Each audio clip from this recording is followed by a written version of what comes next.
Okay, while the program is being shared, and I think I wish to officially, just for those who are here, there are 22 others. Chris, I see you too. Welcome. Moderator for Catholic Justice and Peace.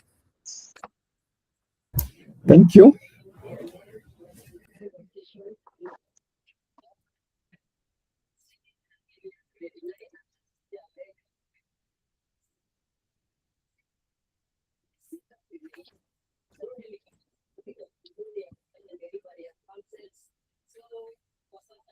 And we'll ask everybody to please mute.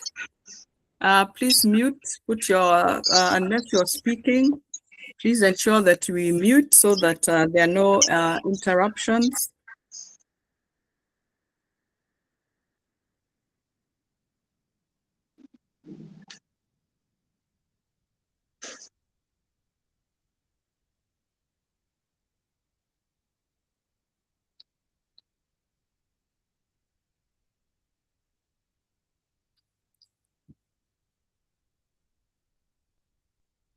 I think it's in a minute at 7:35 we're going to start. So I'm going to ask when that time comes, Father Macau to say the opening prayer for the members. There are already 30. I think we are able to proceed.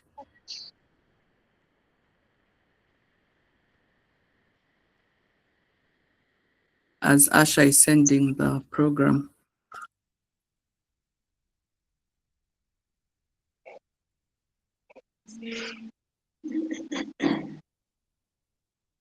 And I guess we will start recording when we start on the prayer, and put with the normal disclaimer. All right, just go back to the beginning, opening of that slide.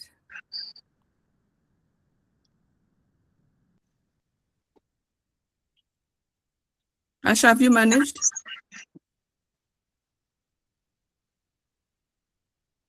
Asha?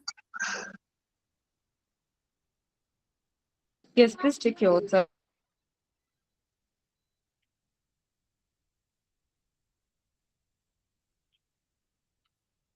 Okay, I don't see it, but yeah.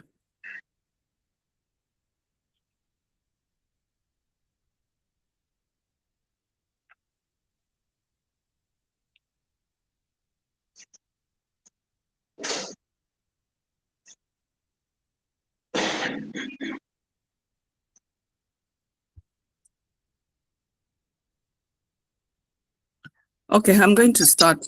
Asha, please send it. I haven't seen it. Good evening, everybody, and welcome to this webinar. This webinar is the Autism Awareness webinar in recognition of the Autism Awareness Month, which is usually held in April. The Autism Awareness Day was on April 2nd. And I will give the introduction into that. But before we go into all that, I'd like to ask our Assistant Parish Priest of the Consolata Shrine to pray for us. And I will mention, and I'll mention again, that this webinar for the World Autism Awareness is done in conjunction with the Catholic Justice and Peace Department of Consolata Shrine. And also we have the Kabete Deanery, and that is when you hear CJPD, that will be the Catholic Justice and Peace Department. And we'll have 4 speakers, and I'll introduce them after the opening prayer. I think we'll just start with the prayer first. Father Macau. Okay, thank you, Patricia, and thank you everyone who is already on board. Let us pray in the name of the Father, the Son, and of the Holy Spirit. Gracious Lord, we come before you this evening. We seek your mercy as we start this conversation, gathered in this webinar with the families, caregivers, autistic individuals, present and not even present, people of goodwill who want to learn and know how to help, how to live. Bless this webinar on autism, Lord. Open our ears to listen deeply, our eyes to see the inherent human dignity, and even our hearts to embrace different ways of being the way you created us. Help us, Lord, to remember that different is not less, that being patient in care for these, our brothers and sisters, is symbol of love, and working together with everybody inclusive is building our community, our Christian community also. Guide our conversation this evening that it may bear fruit, it may touch each one of us. We may reach a true understanding, a true respect, and above all, as the theme dictates, to take action individually, as a family, as a church, and as a society. We pray in particular for all the leaders with highest responsibility, medics, government leaders, church leaders, that they may put a program in their spaces so that this awareness becomes also a new beginning and a chance and a space that there may be no stigma, there may not be lack for all those who need resources. And all this prayer we make through Christ our Lord. Amen. Amen. Father, Amen. the Son, and the Holy Spirit. Amen. Thank you very much for that prayer, Father Macau. And now for those who have joined us, as I said earlier, this webinar is by the Catholic Justice and Peace Department of our Church Consolata Shrine, but it is all inclusive. So we have parishes, we have people from other groups of parents with persons on the ASD. ASD stands for the Autism Spectrum Disorder. And I'll give the background and rationale for this webinar. It is in observance of the World Autism Awareness Day, April 2nd, and the month, which is the whole month of April, and that is recognized worldwide. And what are our objectives of the webinar?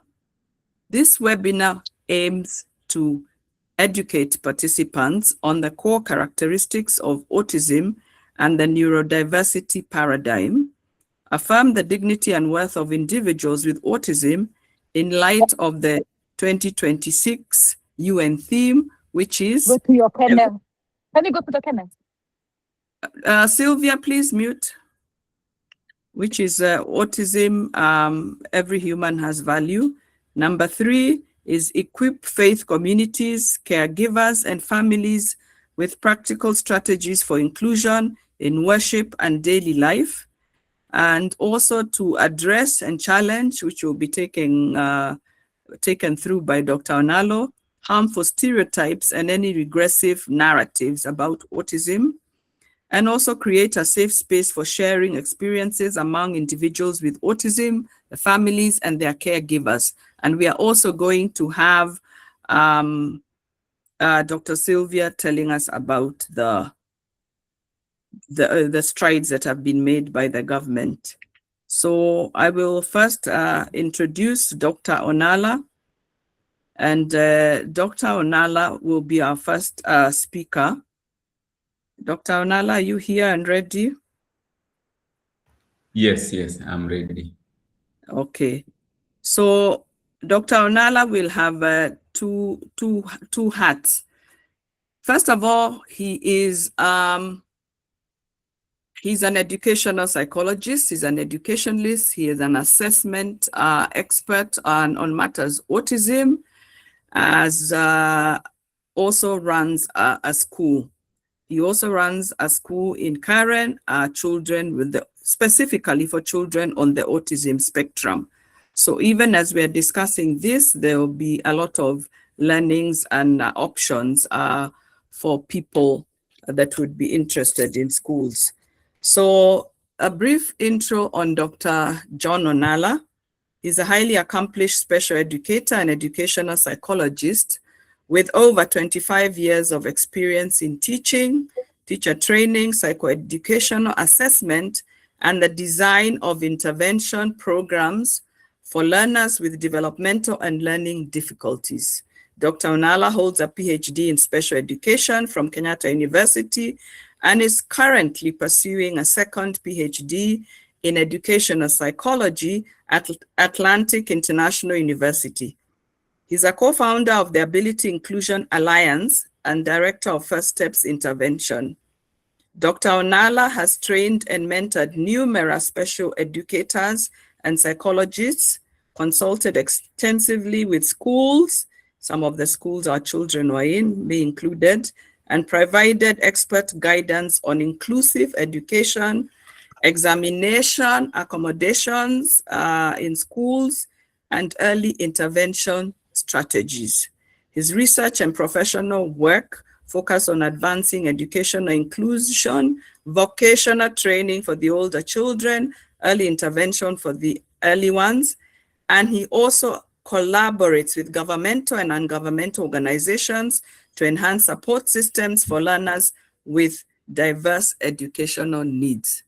Isn't that quite a mouthful and quite an experience? And in the interest of time, I will ask Dr. Onala to kindly start on his presentation and take us through the learnings today. Particularly, we had discussed with him, he will be covering an overview on what is autism, their myths, what causes it, and I know there are many parents who are here, the symptoms to match social interaction and communications, patterns of behavior, and really how to help children live their full potential when they're on the autism spectrum. Welcome, Dr. Onala. Thank you. Thank you. And thank you so much for that intro. So we'll go straight into what I'm going to talk about. And I'll start straight away by looking at what is autism, because nowadays the term autism is becoming a common term here. People saying someone has autism. I've seen even in schools, children doing self-diagnosis. I've had a case where a child went to a principal and said, I want an assessment for autism. And when he was asked, why do you want that assessment? Then he said, because my best friend has autism. And birds of the same feathers flock together. And so it's a term that is being accepted in a number of schools nowadays. And the level of support varies, considering public schools and looking at international schools, there's variation in the level of support that is being given. So when we talk of autism, what do we really mean? So we're looking at autism as a neurodevelopmental variation or difference that typically affects certain areas of development and learning, mainly affecting communication and language skills. I'll be looking at that, the symptoms within communication and language skills. Social understanding. Social understanding is broader than just social interaction. And then flexibility of thought and behavior. So we talk of autism being a spectrum. A spectrum means that each individual is unique and different. And so we can have two children diagnosed with autism, but they present with totally different symptoms. So if you get child A maybe in level 1 autism and child B in level 1 autism, and then you look at them closely, you'll find that there's significant differences in the presentation of their behavior. And autism, again, varies from mild to severe, and also in terms of severity. And also in terms of cognitive abilities, we have those ones who are very, very intelligent, significantly above average. We have the average ones, and we have those ones who are struggling with cognitive skills. And autism presents from early years, so children will be diagnosed a little bit earlier nowadays, but majority of children diagnosed with autism probably were born with it, or the symptoms started presenting very early in life. It is also a lifelong condition, but it is not a disease, so you cannot go to look for medication to cure autism. It's a condition. A condition means that when we talk of neurodivergence, we say that these are people who process information in a slightly different way. They look at things different from the way we look at things. So it's not a disease. But autism, being a spectrum of disorder, can also exist with so many other conditions. So we can have autism with intellectual disability.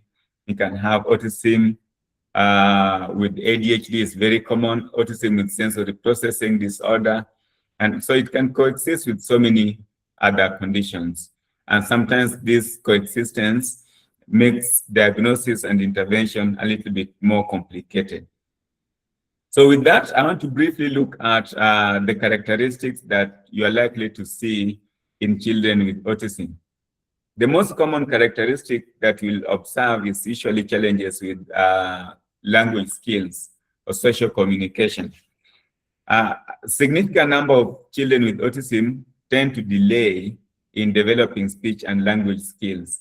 So you find delay in developing basic communication skills, sometimes a lot of repetitive language where there's a lot of repetition of the words that they're saying.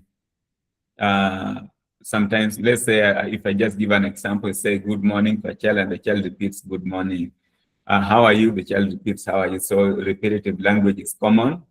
For those ones with speech, so I mentioned that there are those ones who will delay in developing speech and language skills, and there are those ones who will still develop speech early, but they still struggle with communication, where sometimes they are slow at processing language and sometimes delay in responses. They might struggle with certain aspects of language, like pragmatics in language may be difficult for them. And then we also see restricted, by the way, before I talk about the restricted and repetitive behaviors, language challenges in language is one area that most parents see at first and make them seek for intervention, because you realize that now your child is 3 or 4 years, but the child is not yet talking. And then you decide to seek for intervention. And in most cases, most parents will say it's only language. So my child does not have any other problem, it's only speech. And then when you go for intervention, then you're told, oh, there are also gaps in so many other areas. And that now will lead to intervention. For boys, sometimes you'll be told boys delay, and so your child will just pick up. And so that might sometimes delay diagnosis and intervention. So there's also restricted and repetitive behaviors, things like hand flapping hands, rocking, engaging in certain repetitive behaviors in play, playing with specific types of toys and wanting things to be done in a particular way. Sometimes they really get upset if there's sudden changes in what they're doing. They'll thrive well where there is structure. If there's no structure, then life becomes more difficult for them. So you'll find things like even spinning, pacing back and forth, indicating challenges with dealing with transitioning. And then you'll also find a lot of sensory challenges. Some of these sensory challenges can also exhibit symptoms of other conditions. For example, if a child is constantly running back and forth, jumping, rolling, most people will see hyperactivity. But sometimes it can be proprioception, that is a type of sensory input that makes it difficult for the child to sit still and be able to engage. And so some of the sensory symptoms might mimic symptoms of ADHD or other conditions. And so that needs to be taken into consideration when doing evaluation. Sometimes you'll find those ones who will struggle with sounds, so they'll block their ears to certain sounds, maybe high-pitched sounds, like maybe if there's a mower or there's a blender or you blow a whistle. And some of them will also have trouble with light, especially from fluorescent tube. and we have those ones with sensitivities on touch. So either avoidance or seeking. Avoidance means that they will avoid certain type of touch. Maybe not want a hug, not want certain types of clothing. And that might also even affect the type of foods they eat. They'll end up avoiding certain types of food while eating the other types of food. So you are likely to see a variety of sensory challenges that children will present. And sometimes these sensory issues will interfere with the child's performance in a number of areas, like going to a church, because of noise, or because of crowd and the like. Sometimes there could be certain strengths that they present. So majority of people with autism tend to hyper-focus on what they like. They can end up being extremely honest to a level that they wouldn't really think about your feeling when they start talking about what they want to talk about. They might have significant level of attention to details. And some of them might have servant ability, being able to do certain things in a very advanced level that most people will not be able to do that.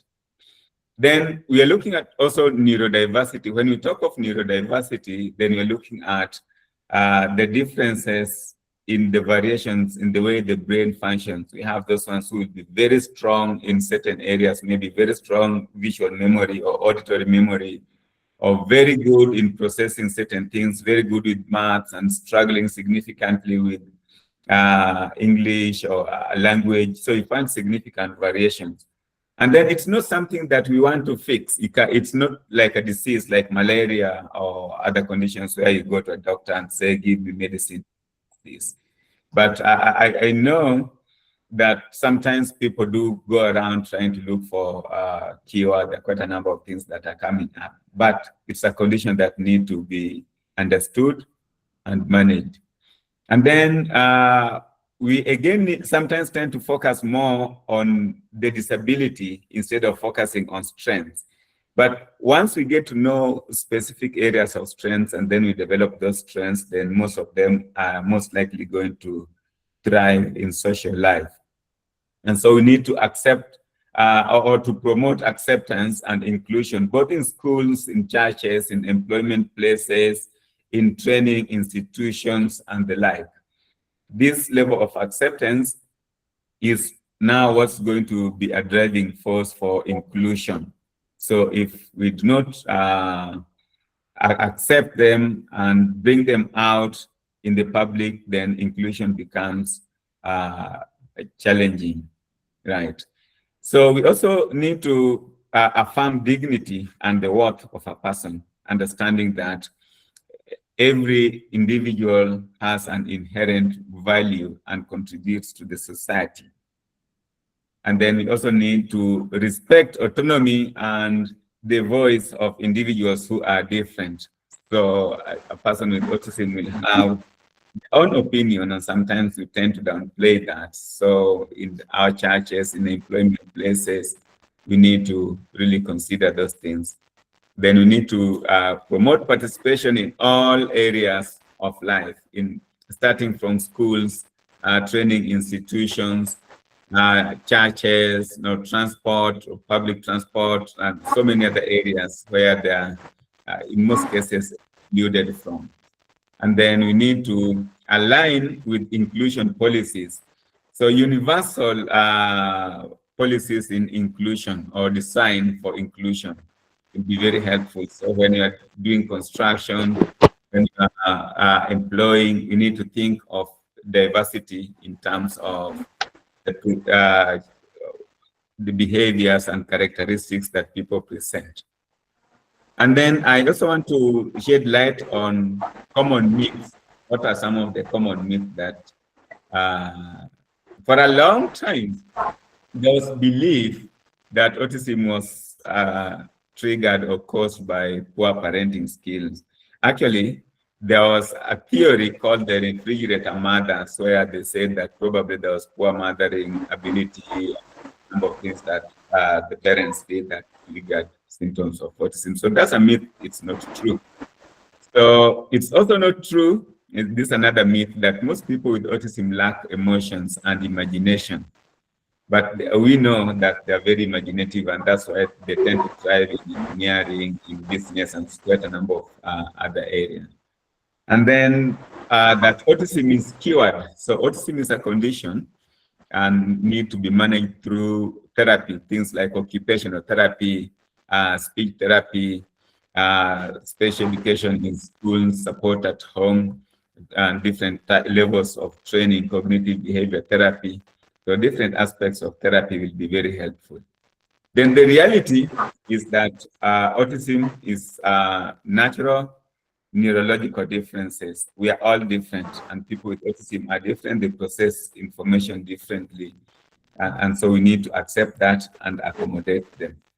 So I thought I would also mention something in terms of inclusion in faith communities, in our churches, like getting maybe predictable and structured services that accommodate them. So thinking about the sensory issues, the predictability of how the service is run can be very helpful.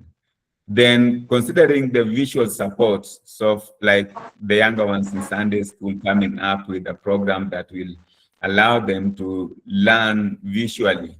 So reducing complications in terms of language, having very clear, short and precise language, and sometimes even having sensory rooms in churches. Churches can afford to put up a sensory room for persons with autism so that when they're experiencing sensory overload, they can go into the sensory room and calm down and then be able to benefit from the service. They also need the word of God. And then, if possible, the churches can also train volunteers, and these volunteers will be able to support them, respond to their needs when the service is on, and then come up with so many other activities that will benefit them, other than just the main services. And then we need to consider inclusion in daily life. So at home, having routine and visual schedules where they understand how the day is moving on. If you're going for a wedding, they know in advance. You're going out somewhere, they are prepared. Then encouraging communication in different forms. For those ones who are nonverbal, you can either use pictures or we can use apps. Nowadays, we have very nice apps like Prologue or 2Go. There's I Speak. There are quite a number of apps that can be used. Then promoting sensory needs at home, and then training in independent skills, things like toileting, dressing, basic skills that sometimes we take for granted need to be trained. Then I want to briefly look at intervention strategies. The most common intervention strategies that most of them will require tend to be occupational therapy and speech therapy. The speech therapists, we know, will help with training in articulation, vocabulary, and social communication, which they really require. But speech therapists also train beyond that. They train social interaction, they train chewing and swallowing, and quite a number of other areas. And then occupational therapy to work on the sensory integration, work on motor skills, because sometimes they also struggle with motor coordination and so many other areas of development. And then we need to offer a lot of behavior support at home and in school. And sometimes parents also require a lot of training to be able to support children. So joining parent support groups and working with other professionals can be very helpful. If the parent is not trained to be able to work with the child, sometimes, children with autism can also be very intelligent and be manipulative. So they can also learn to get away with certain behaviors, and if not corrected, develop secondary behaviors that influence their learning and significantly affect them. So when you realize that your child is not doing well at the age of maybe 3 years, not talking, not engaging, lacks eye contact with you or with the other children, prefers to play alone, not really engaging with other children. Sometimes we go out where the other children, maybe it's a birthday, and they don't engage. You will probably need to seek intervention straight away. So talk to an occupational therapist, talk to a medical provider somewhere, health providers, go to the nearest hospital. I'm just about to finish. So creating safe spaces in schools, in churches, and at home. So safe spaces where we encourage open dialogue if someone is feeling overwhelmed, feeling that maybe things are not moving on well. Can they get someone they trust to talk to? Is there someone who will be willing to listen to them? And non-judgmental. So if a certain behavior happens, let's say you've gone out, just as I finish, if I give my own experience, one day I met a parent at Westgate, and they were with a girl whom I had evaluated. And so this girl saw me and said, no, I want to buy Dr. Nala something. And then mom said, no, we did not budget for that. And she threw tantrum and pushed things down. So these are some of the things that you might expect. Or you're just walking and the child starts screaming or jumping up and down. So we need to train the communities to be non-judgmental. We work towards reducing stigma and building supportive network. And lastly, a number of things that I would like us to take home. It's necessary that we promote understanding and inclusion. Inclusion means that we promote acceptance amongst all the individuals with learning needs. We need to understand that every individual matters, and we all present with different symptoms and characteristics. You'll find a CEO who is struggling with this thing or the other. You'll find a manager somewhere. You'll find a politician. All those kind of challenges are present everywhere. So with that, I think, I know because of time, you have something to take home, and you can also have the presentation, the PowerPoint, and then you can go through that. And if there's any questions coming up later, you can always reach out. Thank you so much. Wow, wow, wow, wow, wow. Dr. Onala, you never disappoint. Thank you, thank you, thank you so much. Thank you. And for that really synopsis of what autism is. It is usually a misunderstood condition, and the symptoms and the interventions, management, and more importantly, like for our church, creating safe spaces, which is something that we intend to do. Lucy, who is a parent here, and I have children, adult children now on the autism spectrum. And at this point in time, I introduced John Onala, and I'll introduce myself. My name is Patricia Gaduri. I'm CJPD, or Catholic Justice and Peace Department member, formerly a career banker, board member, and more importantly, a parent of a son on the autism spectrum, who is 25 years old. And those who have seen him in church have seen his development from when he was diagnosed at 3 years. Dr. Onala is one of the interventionists that we worked with, among many others, on occupational therapy and speech therapy. So for the new mothers who are there, Dr. Onala is here to help and assess your children if you think they're on the spectrum. And we also as parents are here to guide you. It's a long journey, but all children are built, they're all children of God, and they're all fearfully and wonderfully made.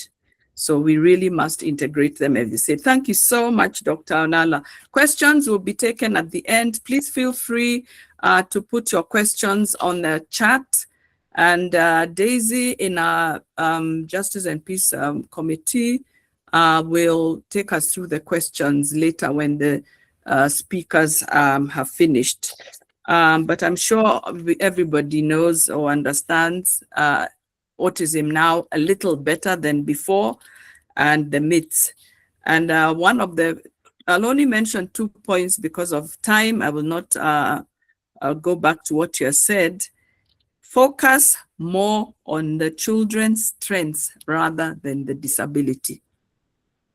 Let's focus more on their strengths rather, because they do have strengths. Let us try to find those strengths more than the disability. Let us not label them. And let us be aware. You know, information is power. If we are aware, even in the church, I am able, as I sit in the church, to see which parent to help and which child is being naughty and which one is on the autism spectrum. So if we are aware, we'll be able to help better in our safe spaces, as we mentioned. So thank you very much, Dr. Onala. I think I will ask now to move on. And I'm not sure whether Dr. Mochaba Sylvia is here now. Dr. But yes, she's there. But also to add on the importance of understanding in the autism awareness in 2000, the prevalence rate by the CDC and World Health Organization was 1 in 150 children in America had autism. As of today, it is 1 in 31 children. And the rate, as Dr. Onala said, is boys are four times more susceptible to getting autism for one reason or other. It's all genetics. But that is why we really, really must focus on how we can help them. Yay, Dr. Sylvia Mochabo Akinsiku is here with us. She's our next speaker. I'll also just give her maybe 15 or so minutes. I know she has a lot to say, and so that we'll have time for questions. And I'll first give her an introduction. I'm glad you made it home. I was really dragging so that you make it home. So Dr. Sylvia Mochabo Akinsiku. First of all, I'm going to say that Sylvia, we used to sit outside there, Father Macau and those Consolata parishioners. When you brought the TV outside and chairs outside, we were the happiest, because that is when our children were at the most hyper. So we needed to sit outside. And that was useful. But, you know, we have progressed from there. We keep improving. And Sylvia is just a dynamic person. She has 2 children on the spectrum. She will tell us, young adults. I think they're now 13 or 14. But let me just give a brief introduction on Dr. Sylvia Mochabo Akinsiku. She likes to use all her names. She's a distinguished neurodivergent disability advocate and philanthropist. She's committed to advancing inclusion for persons with autism and neurodevelopmental disabilities. She is the founder of Andy Speaks for special needs persons in Africa, an organization championing policy change, awareness, and support for individuals and caregivers across the education, health, and social divide. Sylvia has served as a board director at the National Council of Persons with Disability. She's a Rotarian at the Rotary Club of Muthaiga and a member of several global and regional bodies, including the East Africa Academy of Childhood Disabilities, the Global Disability Summit, and the World Health Organization World Rehabilitation Alliance. She's an award-winning leader recognized both locally and internationally for her impact on disability inclusion and social enterprise. She has also supported churches and schools in setting up the sensory room that Dr. Onala mentioned. She can set that up for us and let us know how she does it at Andy Speaks. And we are privileged to have her here for her guidance in championing our work in our faiths to help our children on the spectrum. So a hearty welcome to you, Dr. Sylvia Mochabo. Later on, I even discovered we're in the same school group. She was many years behind me in high school, other than our shared discussions. We have had many discussions on children on the autism spectrum and how to help. So we thank the church for giving us this forum. Welcome, Sylvia. All right. Dr. Mutabo, welcome. Please confirm you can see my screen, right? Yes, we can now very clearly. All right. Thank you very much. So thank you for that warm introduction. I like using all my names because there is the Kenyan side of me, then there's the Niger side of me, and people always think I left. I'm still here, very Kenyan. So yes, thank you. I'm a mother of 3 boys, and 2 of my boys, like you mentioned, are on the spectrum with other comorbid conditions. Comorbid are coexisting conditions. It's really intriguing anytime we see Dr. Nala is there because he's the one who did the evaluation. And I remember when I was getting the one for my second son, when he said, we also need to watch it. And I was like, you better just take that back. That cannot happen. But anyway, truth to it, them, they see it in advance. Because yeah, everything in my story, everything that can go wrong actually did go wrong. But today I'm not talking about my parenting journey. I'm talking about moving from awareness to impact. So, and action. So Andy Speaks, like I said, is an organization, a social enterprise that we've been participating in a lot of championing for policy change. And normally once you get that diagnosis, you usually get a very blank brain that you have no idea. You're hearing the word autism, and we're talking about my 2 kids, I call them A and B, are now 16 and 14.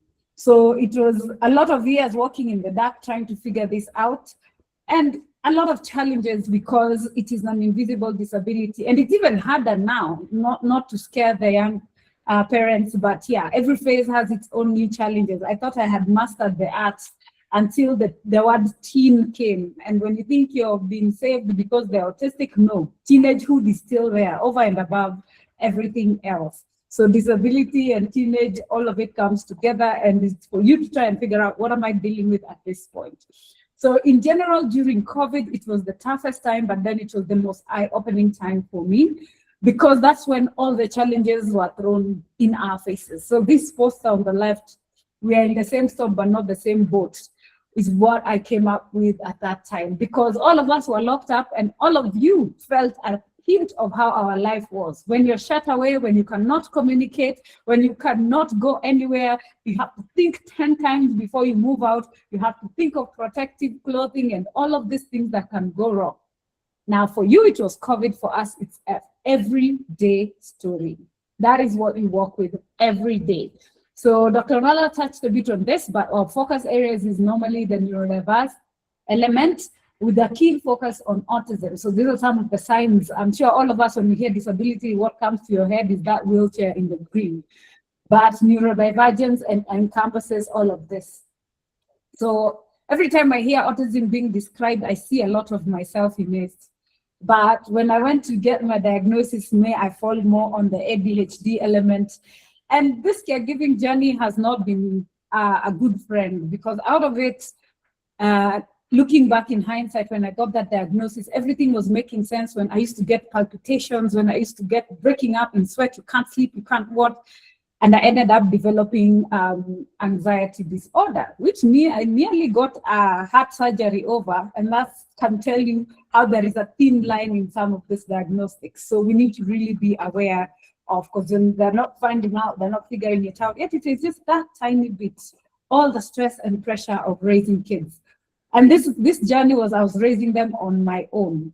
So how do we look at autism? Is it half full or half empty? I like to look at it as we break it down to the different stones. What do you call it? In chemistry, that complex periodic table and what they stand for. That is how I like breaking down autism. So we have gold, titanium, and samarium. That is what an autistic person is. But which element of these 3 do you find in your child? That squarely lies on you. And that's why we are talking about moving to action. And that's why Dr. Nala was also talking about, let's see the positivities. Just to get into the details of what are these positivities we're talking about. As a neurodivergent individual, you find that you have a lot of pluses. Yes, there are the shortfalls that we always want to look at and try and fix, but then there is also a lot of positivities. Personally, I don't think I'd get where I am without the experience of caregiving, and being a neurodivergent individual myself, because it caused leaving my actual career, what I studied, and turning and seeing how I can use that in the line of advocacy and changing the narratives that we have. So they usually have a lot of attention to detail, deep focus, we call it hyper focus, and observation skills, and that makes them very good employees, as much as people see that small extra expense of accommodation you have to. But trust you me, if you get someone on the spectrum and you harness that power, that OCD element, that attention to detail, that wanting order, then you can be able to get a lot out of them.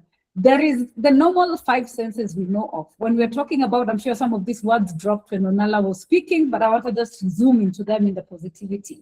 So these are the challenges. These are some of the characteristics of autism that we look at. And when we look at the systems, when Trump came there and said, oh, there is this drug that works to cure autism, yet we said it's not a disease. Everyone was running, oh, what is folinic acid? Within overnight, the internet was breaking with reasons why you should. But you see, for my fellow caregivers, that is where misadvice comes from. And in autism, remember, it's not a disease that has a appeal. All these senses you are seeing here that exist in your human body represent what causes the challenges or the hyper or the positive that your child has. So you'll find something like a certain supplement will be addressing something very specific. Let's say it's hyperactivity, we're talking about diet, but you will find organizations throwing it that you must do diet. Diet, gut, yes, they're correlated. Then you find like folinic acid was for the ones who have difficulties processing folic in the system, and that's why it will work, because it will open up the pathways, and then folic acid, which is key development in the brain, will enable them. And it also has age to it, so do your homework. So there is this thing that I want to talk about that we never hear about, something called introception. And this contributes a lot to, they cannot be potty. They have challenges with potty. They cannot communicate their inner feelings. They cannot communicate how they are feeling things. They have high pain thresholds. And why I'm really zooming in into this is because for the past 3 months, I think this has been the hardest challenge I've had with my child, who I nearly lost last month, actually earlier this month, just because of understanding this element called introception. And that's why I wanted to highlight it. Their sickness, their health, their inner pains, not being able. So that means we have to be very, very keen. So as a caregiver, as a parent, that means a lot of the things and the benchmarks squarely fall on your head. So we change our focus and we look at the abilities and not the label. Just because you're told that your child is autistic does not mean there is nothing you can do. Although this exactly, for us who watched The Bad, that movie when it came out, this is how this journey felt like. You don't have a map, you don't have a guideline, your child has no idea where you're heading, but both of you are going somewhere. So you're trying to figure it out, the two of you. With all these things and the complications of the autism spectrum, it's moving from autism spectrum disorder to autism spectrum condition. So expect that change soon. The same way we moved from the puzzle piece being the sign of autism to the infinity sign, to change the notion and the focus towards inclusion and the ability and infinity that is encompassed in that one autistic person, that uniqueness as you see, and all the colors that they're able to portray.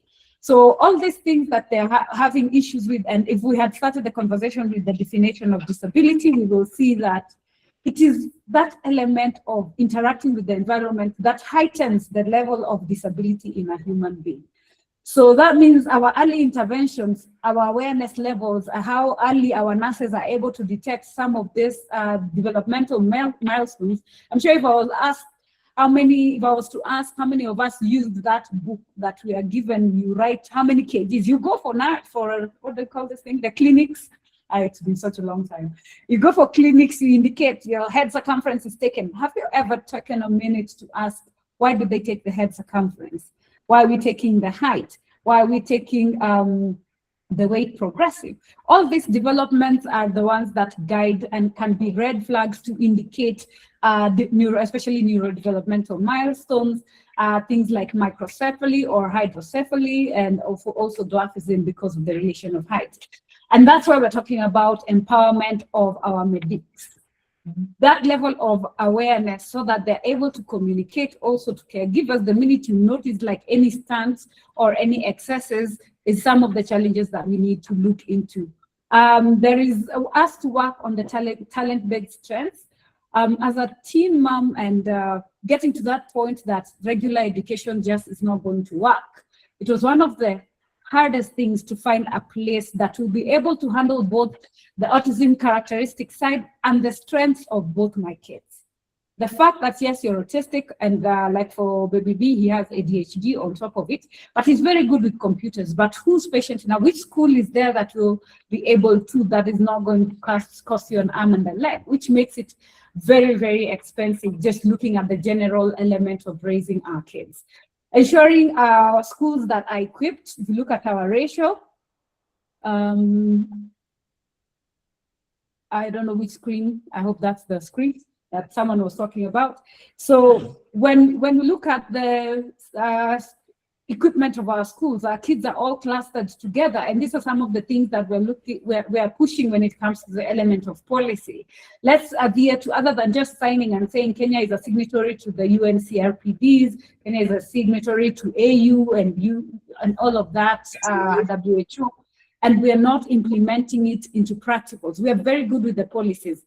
So in our education, our health sector, where we need to see cohesion, where if we have, and this is one of the projects that we tried to do after doing a lot of research as an organization and coming up with some of the intervention from lived experience to also reading and visiting other nations and what they're doing right.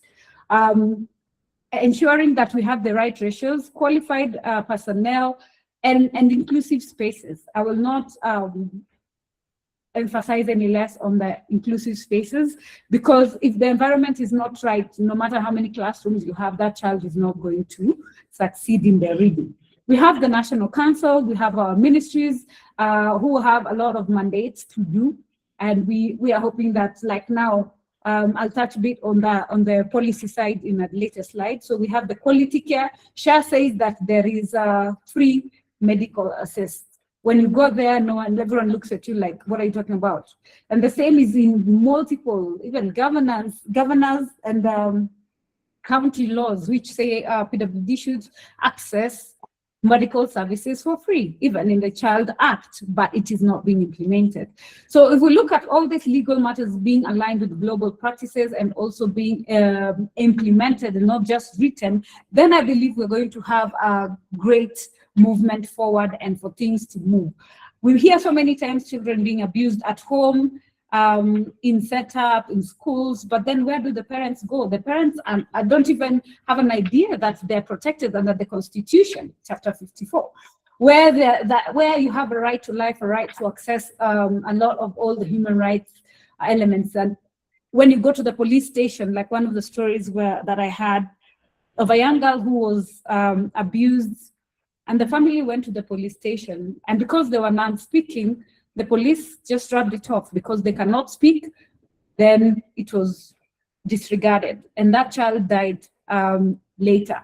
And these are some of the small injustices coming from the group, the grassroots, that need to be addressed. Parents need to be aware that they have a system they can go to, where they can go and report, and making adjustments to policies like the ones that are saying that actually in our law there is a statement that says that self-representation of those who are mentally unfit and those who are retards and imbeciles, quoting our Constitution. So those are some of the things that we need to see happening so that such derogatory words can be removed. And we realize that there is more to an autistic persons than just the diagnosis. They can think for themselves, they can do a lot of things for themselves. And this, once we embrace it, then we will be able to see them more of the things that they can do and give them a chance. So as a parent, you find yourself being there, safeguarding their everything, and you need to self-empower.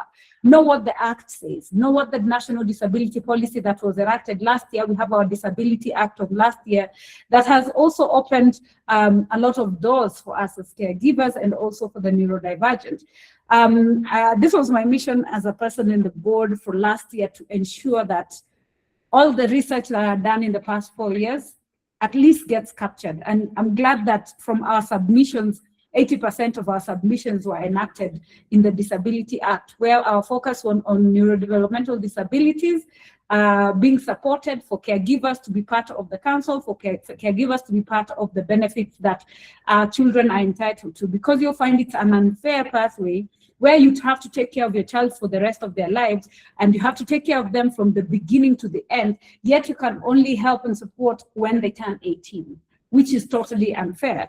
So we have access to some of these benefits, but the sad reality, like I'm talking about the bureaucracy, for those who follow the Senate, you know, there is a lot of back and forth in implementation, and this is delaying a lot of the implementation with access to health, access to the benefits as caregivers, access even like SHA. It's written that you're supposed to have free, you're paid for, but has anyone benefited from it yet? When you're talking about assistive devices, you only find it is just 2 things that are listed. But then when you come to the neurodivergent space, the amount of assistive tech that is needed is more complicated. And that's why we're looking forward to seeing that all these things are captured. And I know the council is working on listing all the assistive tech that is required so that we have even the tax rebates from for caregivers, and also when you're importing support equipment for our children. And at the current space, we're having a lot of conversation about the care work and policy, where now there is that extra recognition of the unpaid care work of caregivers, especially of those with children with disabilities. So those are some of the policy elements that are presently involved in, and we're hoping that it will come to see the day of light. When we come to our spaces as a community, where do you believe we are? Exclusion, separation, inclusion, integration. From where I sit as a person walking this journey, I will still tell you, as much as we say we have inclusive education, no, we're not there. We are still stuck at integration. And even our integration and our school, the compound itself is still stuck at separation. And in some places, we are stuck at exclusion. So we have not achieved like the shift that where the world has gone, where we're talking about inclusion, having equality, not equality, but equity, ensuring everyone gets what it is that they need to be able to move forward. So when it comes to the main key organization that is mandated to handle matters disability, that is the National Council for Persons with Disability, or NCPWD as is mostly known. There are a lot of people who are still stuck on the disability card.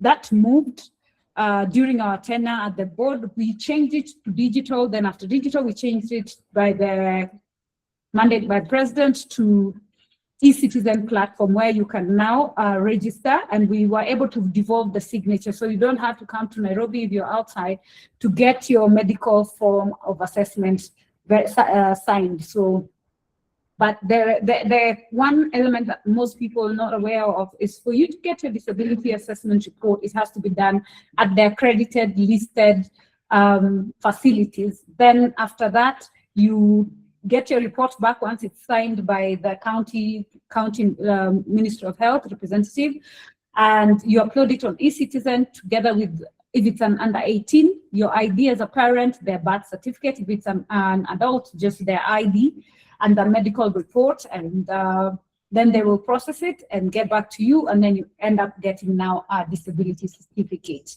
which you can have on your phone, download it. And the good thing about that now is we have a QR code that you can scan, verify.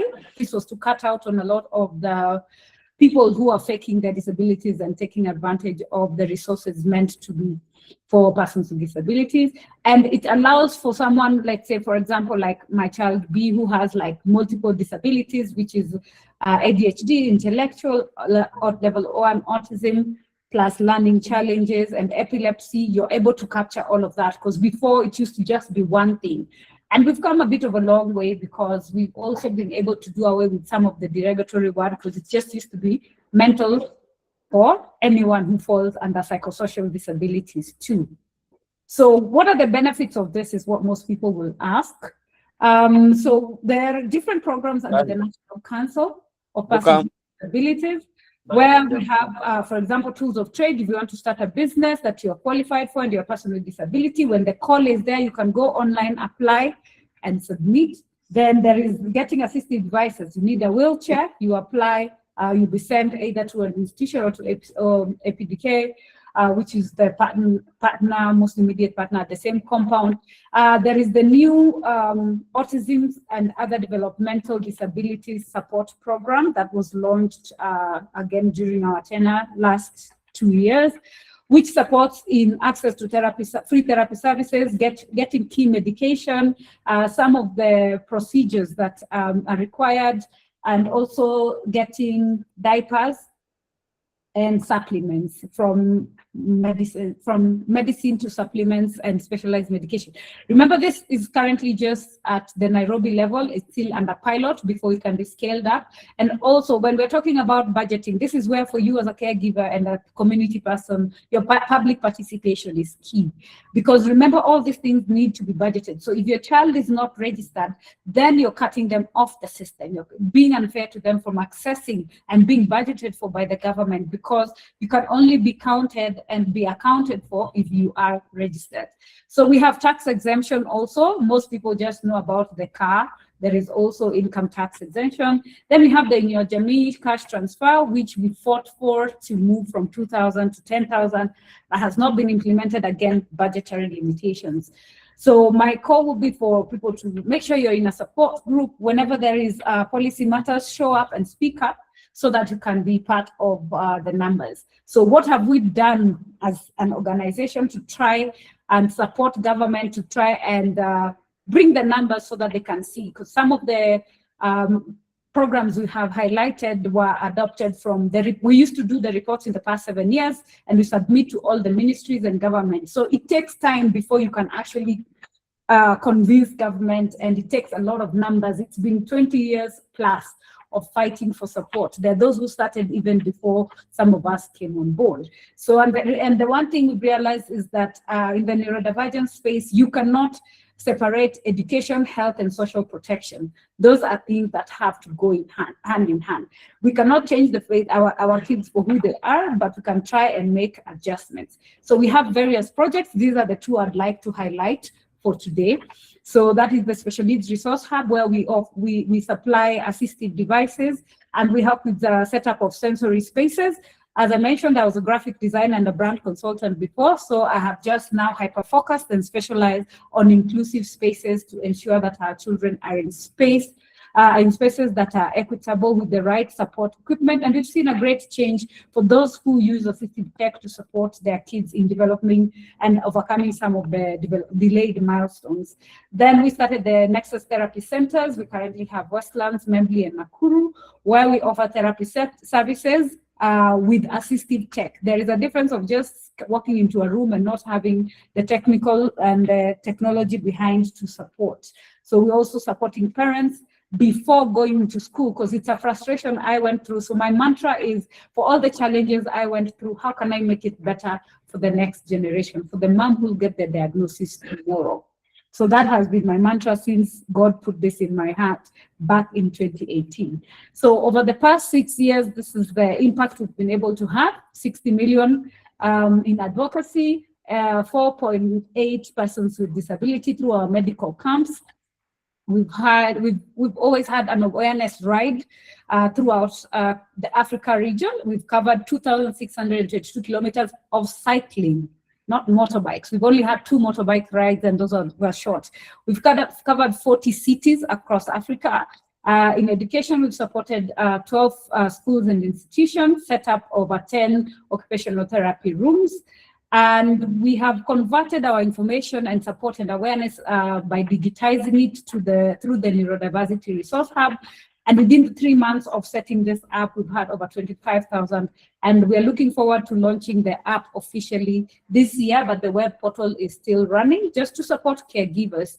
And then in the past 2 years of having rehabilitation, we've had over 1,100 sessions as at December in supporting caregivers and their children.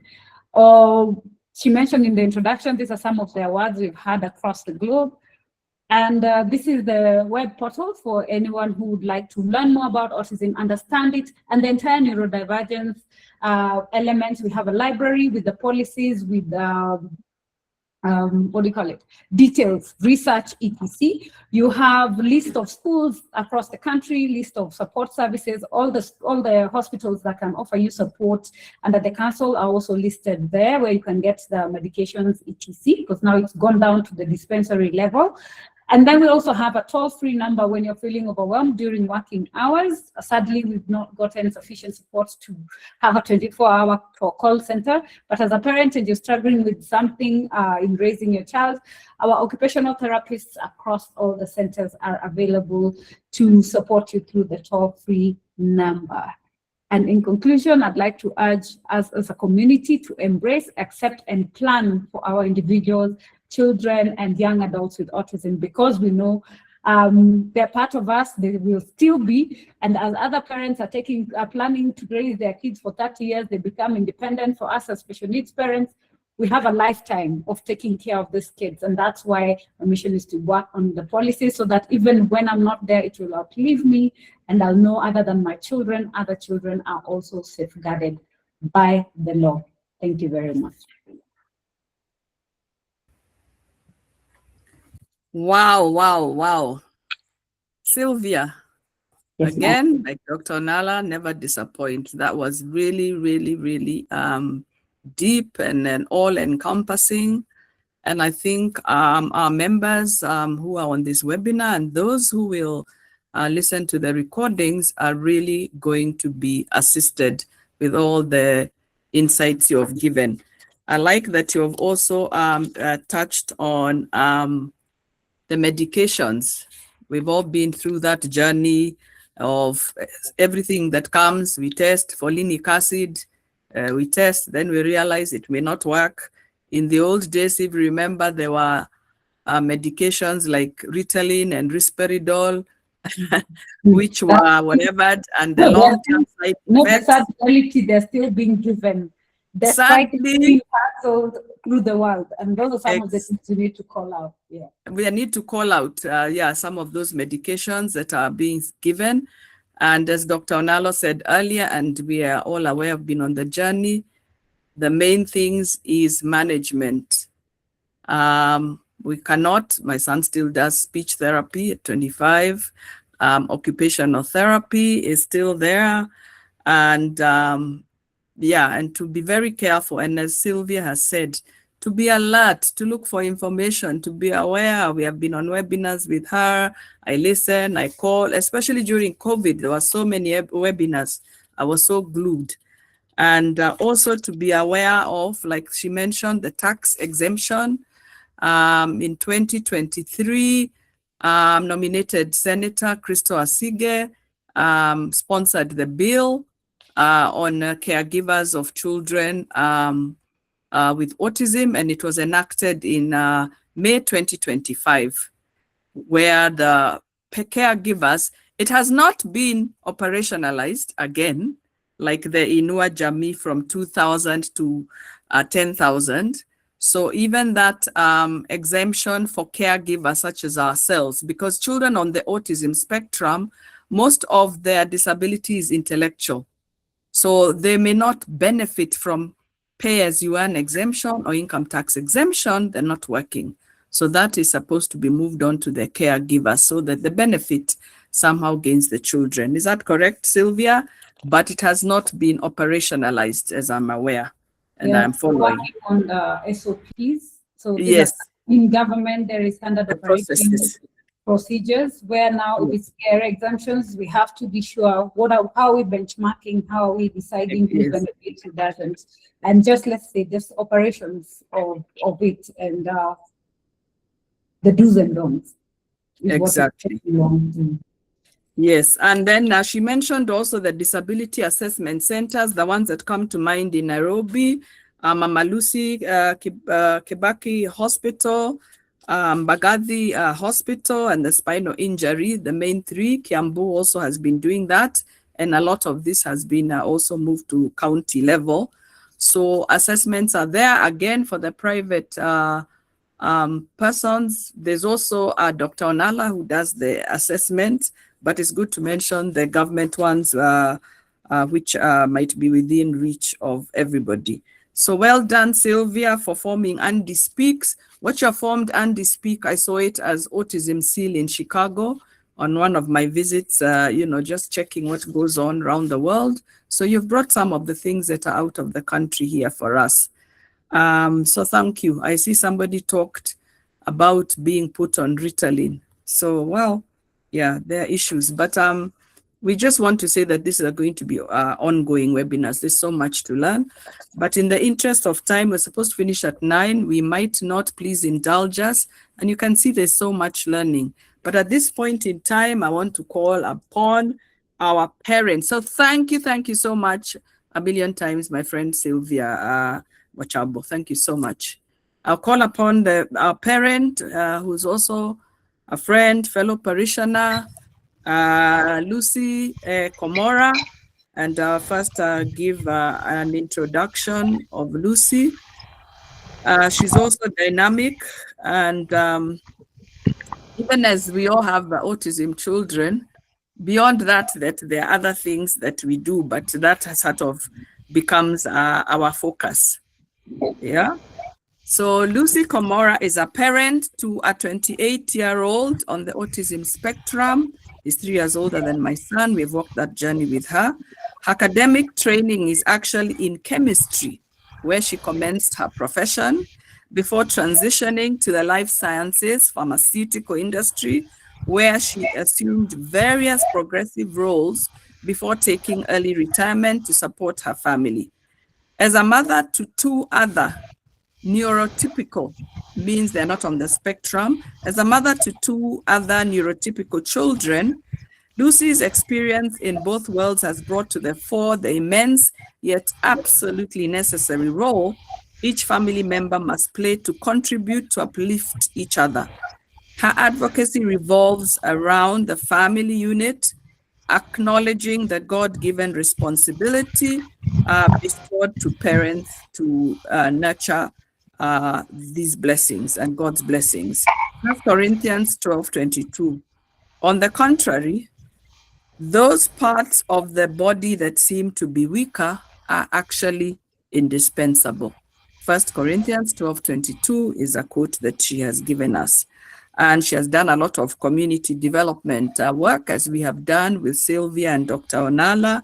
I will not go through that, and I'll just ask you to speak maybe for about 10 minutes. Thank you, Patricia. Good evening. Good evening, Lucy. Good evening. I want to thank you, Asia, for the opportunity, yes, to speak about my journey as a parent to a child living with autism, and also give insights on the same. And I'm grateful. I am a wife, a mother to 3, 2 sons and a daughter. Adults all now, yeah, and everything else, as I say, in between. We mothers do everything. We are plumbers, we are doctors, so yes, we manage that. So my husband and I began this journey of autism 28 years ago with our firstborn son, and he ticked all the right boxes in terms of milestones for the first 18 months of his life. And we also ensured that he received the right vaccinations as prescribed. But as he approached the 2-year mark, we started noticing a decline in his verbal ability. And this made us think, because he was the only child, he was our only child at that point, that, hey, let's put him in a school, because we were both in full-time employment. So we started him in school at 2 years. But at the end of that, by the end of that first year in a school nearby, which is a regular school, not special needs, nothing, we noticed that he was getting more and more distant, and the hyperactivity was there. He's been hyperactive actually throughout his life, but at that point when he was young, obviously we didn't know more. We just thought he was just being playful. So at the end of that, just before he turned 3 years, we did an assessment. We first did a hearing assessment, which came out normal. Then we went and we were referred now after that to a pediatric neurologist at Yagatan, and he diagnosed autism. Of course, we didn't know what that. We said autism. Now the research begins. So from there, we were referred to a certain school, special school that dealt with these cases. But we did not get admitted. It was more for information purposes. So basically, after that diagnosis at 3 years, we now it coincided with us actually also leaving Nairobi. We relocated. One of us got transferred to Kisumu. So as a family, we all moved, and we put him in a regular school because he was still young, and our mind was, and even from the advice we got along the way was that as long as he's in a typical school with other children, he will grow well. He will pick all the other muscles, his speech will come back and so on. And note, as I said, he lost his speech because at 1 year he was babbling words, between 1 and 2, but slowly by the time we got to the 2 year mark, even the few words were not there. So now for the next between 3 and 5 years, now we were in regular school, but we lived very close by to the school. So and I had we lived it was a maisonette. So when I'm upstairs, I'd look into the field and I'd see him all alone in the field. And I kept wondering what is not going on with my son. When I asked the school, they say he prefers to play outside alone. Oh yeah, so that was the story. So of course 2 years and you see the child has not picked up, he's not even toileted. At this point I also had my second born because there's a 3 year gap. So for him, he started mimicking his brother, and I say thank God because his brother kind of trained him. And actually what they kept talking about in terms of they mimic the behaviors of other children, that I can vouch for. It is important to be in an integrated setup. So from there now we started off with a private school. Integrated, I mean, has both regular and of course kids on the spectrum. That was a private school. That was for about a year. Of course, expenses are there. Don't forget we are one income family at this point because I had to now, as one of us got moved across to a different town, some of us had to also make a decision on whether to stay behind or join and just looking after the children. So from there, at some point, we said, now, you know what? The way we are going, I think we better think of public schools, but be very particular about the public school you're looking at. So in Kisumu, we were there for about 7 years. In that period, we got to a school called Lutheran, and it was a very good school. He did well. They would pick him, take him back, but it was a fully special school, which was a bit challenging later on when I look back, because of course the milestones now probably they start mimicking other behaviors. But at that age, I don't think we were too worried because it was a day school. So he still gets to interact with the neurotypical brother and people in the neighborhood. But we're in Kisumu at that point. Then once after 2008, we came back, we relocated back to Nairobi.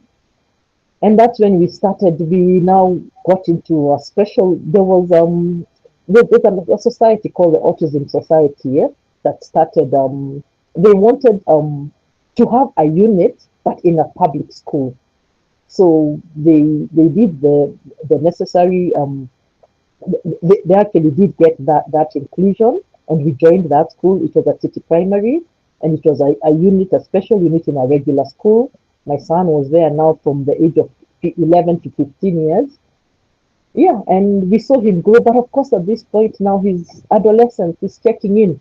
So we are getting behaviors. So now it's about how do we start managing these behaviors. But because of course with the unit there were occupational therapists, we were able to do a relatively good job. But at the age of about 16, we said, you know what, he needs some independence. So we thought of let's put him in a boarding school. And for the next 4 years, he was in a boarding school. Then COVID came, 2020. And I think it also coincided with further changes because now he had got into adulthood. And at this point, I think I want to bring in the issue of, I think Dr. Onala touched on it and said it is a neurological condition. It is not a disease. I agree. But I also want to put a bit of a disclaimer there in terms of, I think the minute you brought in the factor of neurology, I think we must accept it is medical. And once we talk about medical, I think it's important the sooner you are working with the right medical professional from a much younger age. And why I say this, my son did not have any comorbidities, but that does not mean they were not developing. And comorbidities, I'm talking about things like epilepsy. I'm also talking about other comorbidities we've seen, raised blood pressure now. So if we are only going to keep talking about occupational therapy without really looking into aspects of a proper medical evaluation, going through the CT, MRIs, and so on, through as they start, I think you may miss something along the way, which is critical. Because as you're told, our habits of young will determine the kind of health, the kind of life we live later in our lives. I mean, later on. So I think that for me is one aspect I'd want us always to look at. Let us be careful about not just saying it's a condition, it will be managed by diet, it will be managed by occupational therapy. No, it is a medical condition. Let us take that home. Then okay, then fine. As I said, now we moved on. We've been in a public. The good thing, okay, I'll come now to public schools. Actually, before I continue, when I was preparing for this, I realized that I want to address it from three aspects, three pillars, and I will talk about those three pillars as the family, my faith, and inclusion. Our faith and inclusion. Now, since I'm still on school, I kind of picked out an old paper. I used to try and read a lot about special needs and everything, and I was looking at a policy paper of 2009. That is 17 years ago.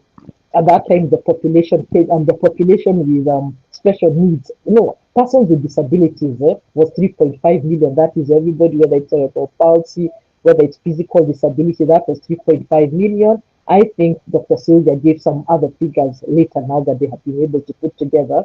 But in that same paper, we are talking about, of course, the pre-primary education had come into play. And what did pre-primary education mean? It meant access for every child. And access for every child would mean that all these public schools must have the facilities and so on to take care of these children. And when I look now at what was out, when you're coming up, when the webinar was being set up, we're talking about from awareness to action. 17 years ago, when I look at what the paper was talking about, and specifically looking at the public sector, and today, we have never left the public sector. I mean, public schools. My son is still in a public school. And it's good. There are very many good policies on paper. Paper is good. But the reality on the ground, I think there's a lot more we need to do, because it's access to almost everybody. It's not just access to a few. And it is true, special needs is very expensive. When you talk about their minders, when you talk about if now they have comorbidities later in life, that's their medication. You as a parent are aging, we are now approaching retirement. So the issue of, and that has always been one of our, as a family, that let us try as much as we can to minimize, just to be in the public sector, because then you can see the challenges, you can make the right noise there. And then of late, we did try the tax exemption. We've been following up at spinal injury. You go, because we needed the tax exemption. Obviously, it is there. You're public servants. Why not go for it? And when you go, it is such a process. Go to Bagavi, go to Kenyatta National Hospital. You can only get from a neurologist. Is it a neuro something? So it's not so easy on the ground. And that for me has always been the question that we'll talk a lot, especially I know in the private sector, and even the two speakers before. I think most of what you're dealing is mainly in the private sector, and it is very good milestone. But don't forget, the majority of Kenyans are probably looking at what is government doing. We're in the public space. So I think for me, in terms of inclusion, I think we are not quite there. We're not delivering on the ground. When it comes to it, in terms of faith, we have started, and we have started well.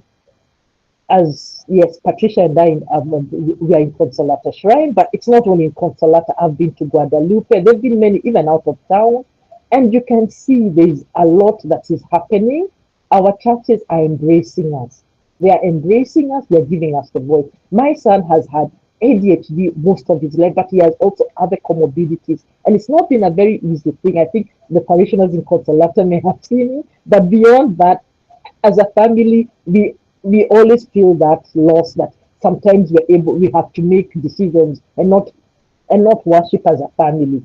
One has to go for an earlier mass so that he can look after my son, yes, and so on. But I don't think that it's an end. I know there's good things coming up, and we are looking forward to much more happening in that space, as Consolata started this Sunday with a mass at 11 dedicated to persons with autism. Then on family, you are as strong as your weakest link. That is our mantra as a family. So if we look at autism as a weak link, which I should not, but the reality is we have to carry each other. So that is what we've done. I think my other son is here. He's my son and my daughter should be online, and my husband. I think we've all tried to. I mean, you have to keep repeating that to each other. We have to take turns. You have to work with him. Yeah, and do what you need to do. Dante is non-verbal. He was, as you said, he lost his speech. Okay, we don't know if it's lost his speech or it's just a characteristic of autism. And it's a journey. It's a journey. It's a lifelong journey. But there's help. Would I say help? No, it's not about help. It's you're not walking alone. There is God. There is a God in heaven, and we are walking this journey together. That is my take as a parent. I may have not exhausted it, but I just wanted to show that the journey does not stop. We were 5 years old. We were 7. We all remember those ages. We were 15. Now we are 28. And here we are, but we shall keep walking the journey. Thank you. Wow, wow, wow. Flowers for Lucy. Thank you very much, Lucy, for sharing whatever. I see a doctor friend is leaving. Thank you, Dr. Mbori, for joining. And just talking of the medicine, because I've had those discussions with the doctors before we go to the question and answer. I agree with you, Lucy. At some point, it does become medical if other comorbidities come up. And one of the things I'll tell any of the listeners here, even as, and I'll ask Dr. Onala to answer that, even as we talk about it being a condition, does not preclude. When my son turned 18, I then realized, he could get anything else. So you need to take them for their normal medical tests, because you will not know. He will not tell you when he's in pain. You will not know. This year, 2 months ago, when we went for our annual medicals, he was low on one vitamin, B12 deficiency, which you have to supplement, but you will not know unless you take them for the tests. They have to also do the diabetes tests, the hypertension tests, high blood pressure, because especially when they are teenagers. So let's not forget, even as it is a condition, what I would say is other medical issues can come up. Sylvia has mentioned epilepsy, and so has Lucy. Other conditions can come up which will need a medical intervention. I know even with the pediatric neurologist, after a while, they then suggest you beyond management to look for a family doctor, family medicine doctor, or internal medicine, because at some point the child will need to have the normal medical. So thank you so much, Lucy, for sharing that. We've walked this journey with you. So thank you very much. At this point in time, I will actually ask Daisy to take us through the question and answer. I'm sure there are many that are on the screen. She will put them up. And we are not going, this is not going to be exhaustive. So if we are already 9 o'clock, so we just take another 10 minutes. Please indulge us so that we can get more insights on the questions that have been raised. And I think basically that is good. But I also mentioned what Lucy has said about the schools sometimes, and Dr. Sylvia Mochab also mentioned that. What we need is inclusion, not integration. Sometimes integration means segregation. It means there's a special unit there. They're all lumped together with all sorts of disabilities without expert in the specific areas. And those are the areas, and I know Dr. Sylvia, in her advocacy and the persons that she works with, all those are being addressed. So thank you very much, everybody. Over to you. Before we get to Daisy, Father Macau, would you like to say something now or at the end? Our assistant parish priest is here. He has been so supportive. Let us hear At the the end. conversation. I will just give a little input about the church, Okay. just at the end, just very At shortly. the end. Okay. So Daisy. Daisy, maybe take us through the questions, if there are any questions listed, and then we'll invite Father Macau to give us the church's perspective. Thank you so much, Patricia, and all our speakers for such an amazing job. We've really learned a lot, and I'm so wowed every time I hear each point. We have quite a number of questions on the chat, and one on how we can reach Dr. Onala, and also an appreciation from Chris. We also have Karen, who's joining us and has not informed us she's autistic adult and a church leader at Shrine of Mary, Help of Christians.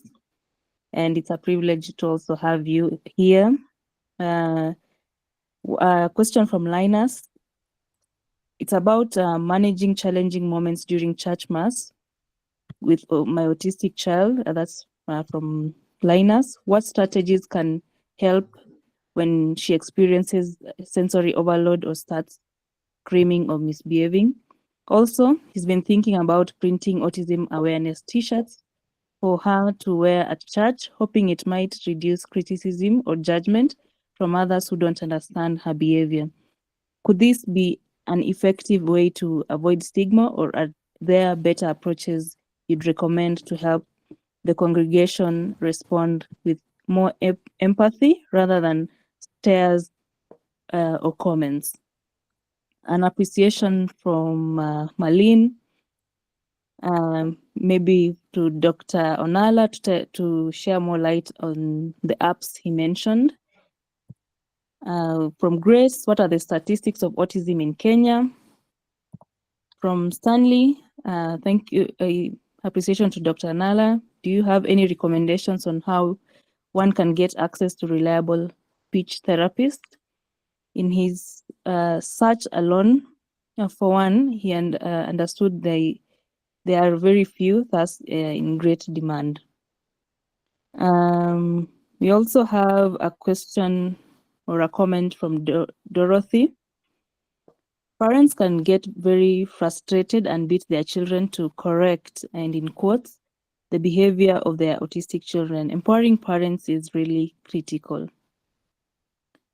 A question from Juliet. Question: we are registered but have never accessed therapy or medication. And as I read, maybe even the speakers can prepare to respond. From Teresa, this is very encouraging. I hope you don't mind. I get your contacts to guide me more on how to deal with cases, especially in rural areas where stigma is still a big deal. Thank you. From Clarice, receive your flowers, Dr. Sylvia, for all you're doing for the community while raising your own boys. And thanks also, Teresa. It's true, most of these conditions sometimes cause more damage than good. Psychology path does great. Thank you so much. There's also from Penny Okoth, can we have a common WhatsApp group? Maybe can be a nice takeaway from here. From Karen as well, I remember when I was younger, I was put on Ritalin as medication to manage my hyperactivity. Unfortunately, my parents had to discontinue the meds. Kudos, Dr. Muchabo. She's also the founder of Neurodivergent Society of Kenya. Thank you so much, Karen. From Kevin, yes, we are going to share the recording. And an additional comment from Karen about Shrine Mary of Help of Christians, who have formed a parish diversity and inclusion committee to oversee the development of disability inclusive services that are geared to ensure that the parish is inclusive to persons with disability. We like to benchmark session in order for us to gain our footing. Good job. Let's give them a really great applause for being inclusive. I'm an occupational therapist here, Michelle Mokua. This is a very enlightening space, and I am happy to be here. Thank you, Michelle. And sadly, I agree, looking at it as a medical is also a step towards inclusion of services such as occupational therapy, speech, now mostly included, but also much needed but very expensive behavioral therapy in medical insurance schemes. Thank you. Dorothy, indeed, we need more to do more for the lower income people. And what a great panel this has been. Thank you so much for the powerful sharing. From Austin, where can I do educational assessment in Nairobi, around Kilimani or Ngong Road? Penny, this has been the best forum I've ever attended. Wow, thank you, Penny. And Dorothy, still here for question and answer. Teresa also appreciates the session for creating awareness. On sharing PowerPoints, I think if you registered, we'll be able to share with you via email. And an appreciation to Dr. Anala. We've also shared, if you can check on your chat, I think A104, maybe somebody who's close to Dr. Sylvia has shared a link to YouTube. At April is Autism Awareness Month. Learn firsthand from Sylvia, Dr. Sylvia Mochabo, mom to 2 boys with autism and founder of Andy Speaks Special Needs. Yes, you can go to the YouTube video. I see also comments still coming in from Teresa. Parents present with autistic children, you are really an inspiration. Indeed, receive your flowers. May God uphold you. From Mureti, I teach Sunday school and we have a few autistic children. My question is, how do we as teachers best handle these children? And lastly, from Tuni, thank you for the therapeutic session. We have a training session in our church and have a Sunday school class for the children. Wow. Would you let us know which church maybe? And from Mrs. Karaya, just really happy and impressed by the step of active inclusion by the church.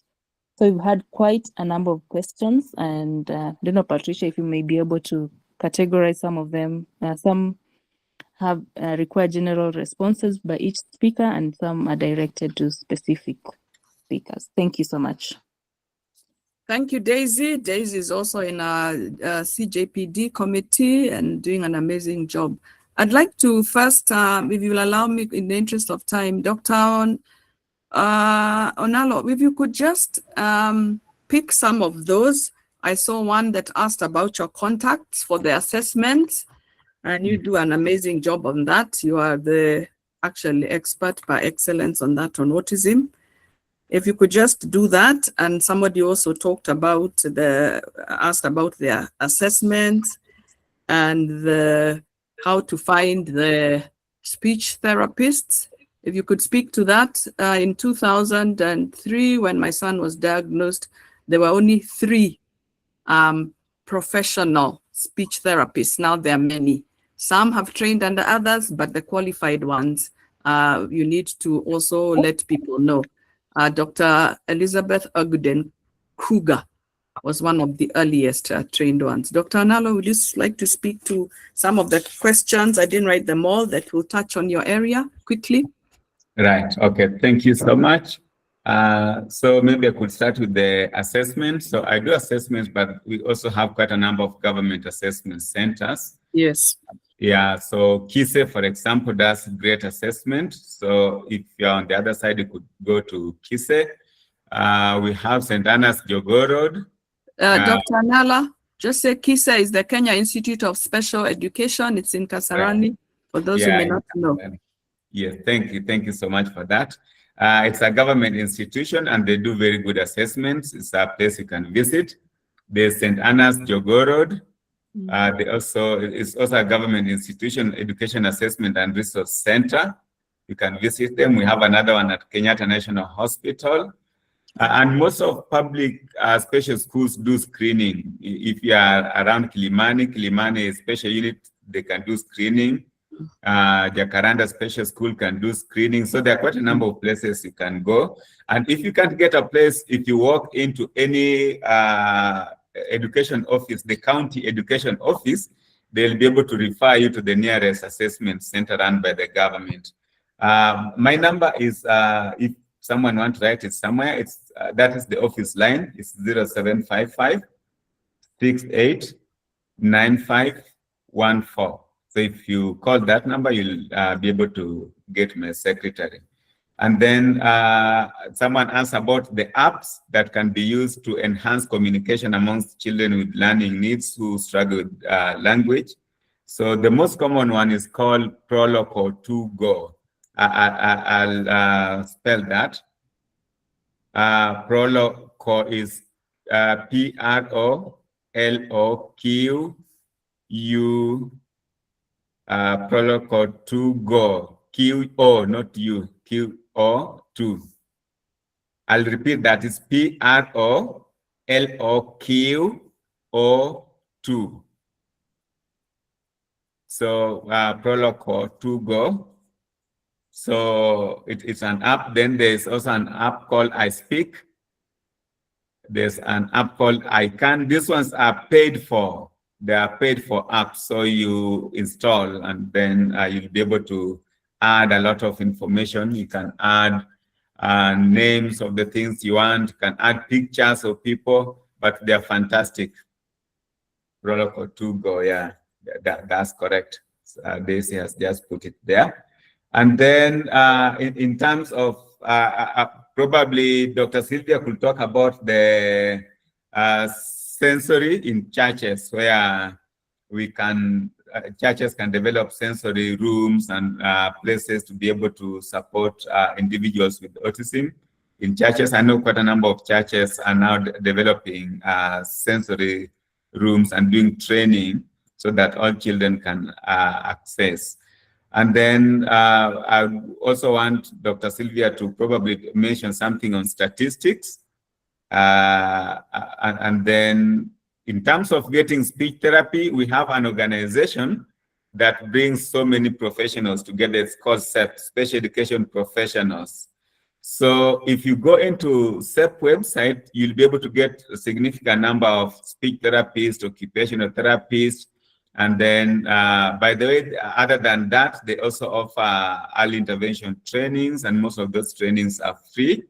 And so you can attend the early intervention training. So if you talk to the admin at SEP, you'll be able to get a lot of help. You'll get contacts for trained speech therapists. Actually, members of SEP are trained. So if you're an assistant speech therapist, then you cannot be a member of SEP.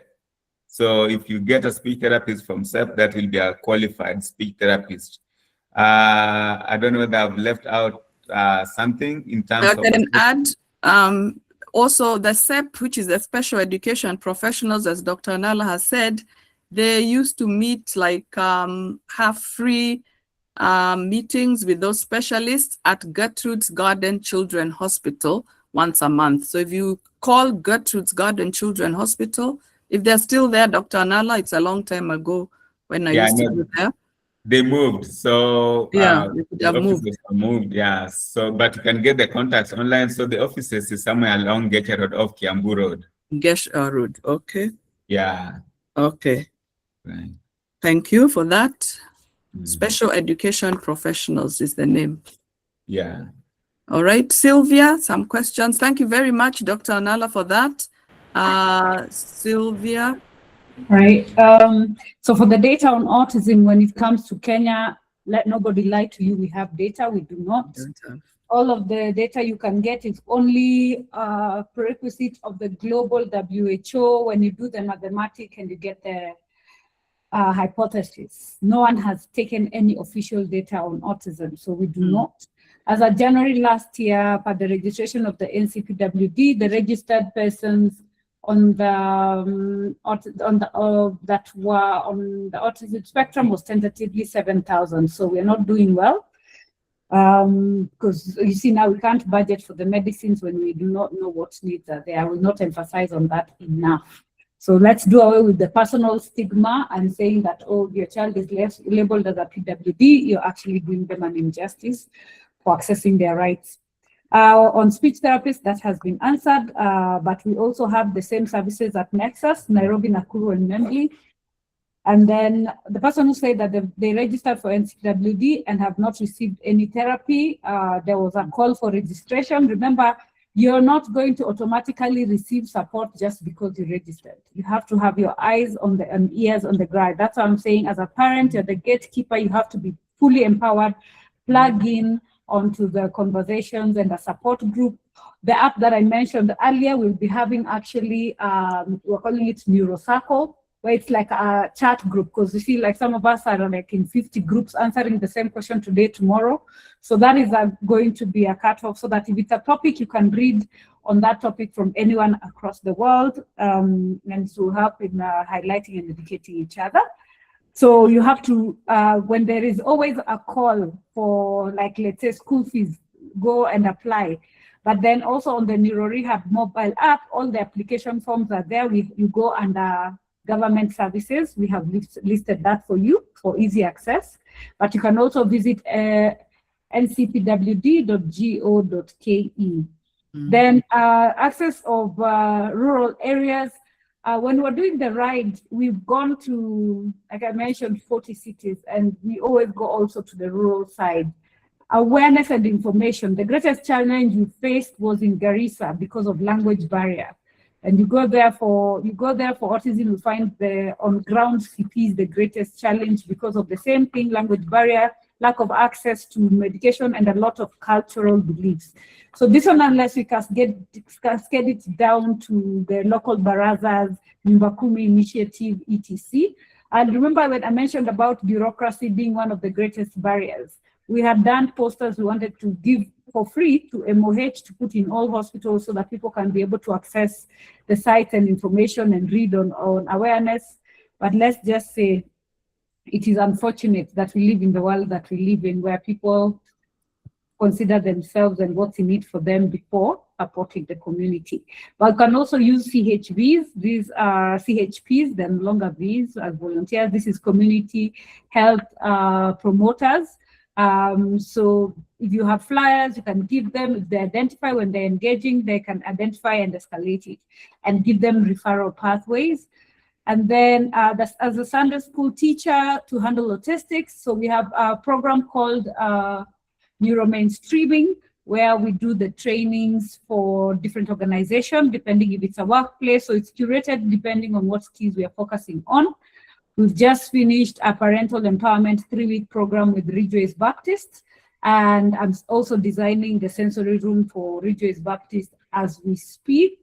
So I'm looking forward to that. They're going to be having a classroom, a specific Sunday school class, plus a sensory room at the church. We've already done one in Nanyuki, courtesy of Father Archbishop Muheria, and schools, like I mentioned in some of the impact results that we have, just that I didn't go into the details. So those are some of the ones that we have. And our Nakuru branch is actually located inside CITAM Nakuru. So those are some of the engagements that we are, and when we say we are open to partnerships and collaborations, that is what it is that we do. So for like in CITAM, we set up, we offer the services to the public, then on Sunday we are able to support so that the parents can be present and fully engaged in the church. So I think that covers it. And then I've posted one of the apps that's for free, that is supporting in speech support. It's in the communication. It's called AACC Seaboard, and it is vetted by the UN, and it's free of charge. Thank you. I hope I covered everything. Yes, you have. Thank you. Daisy, anything else? But I think at this point in time, we'll probably sum up. We'll get Father Macau to give his closing remarks. He's our assistant parish priest at Consolata Shrine. And very supportive in this journey on PWD, persons with disability. We had another webinar last December, and now this one.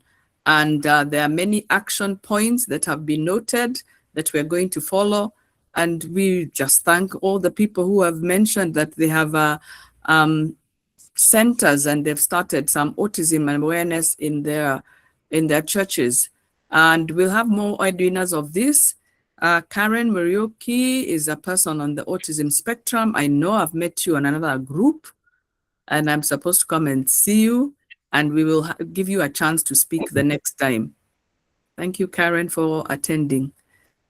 An adult on the autism spectrum. It's very good to hear their perspective on an adult on the autism spectrum who is just really leading a typical life, but has some mild symptoms.